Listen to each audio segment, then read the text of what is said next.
kaya sila. Hindi niya makayang patungo.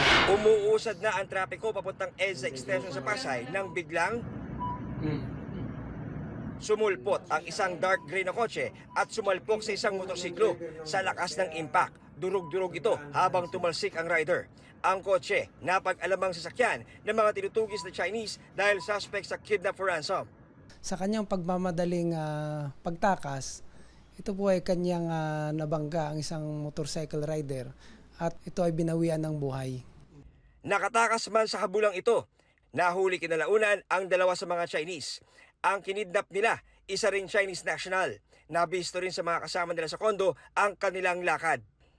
Bukod po sa baril, mayroon pa rin po tayong na-recover na suspected illegal drugs. Ito bang tinatawag na ketamine. So meron po kaming na-recover na 152.4 grams na meron siyang street value na 700,000 pesos. Ito kasi talaga yung kanilang ginagawang trabaho dito sa Pilipinas, yung magbenta ng illegal na droga sa kapwa rin nila Chinese. Napag-alaman din ng Pasay Police na dalawa sa mga suspect dati nang naaresto dahil sa kasong kidnap for ransom pero nakalaya dahil umatras sa kaso ang mga complainant. Sinisika pa namin makuha ang kanilang pahayag. Bakit sila nakalabas? Hindi, yung ibig sabihin, tinusok-tusok yun. Or maaaring suntok. O sinuntok para tatawag talaga dun sa kaibigan. Hihingi na ng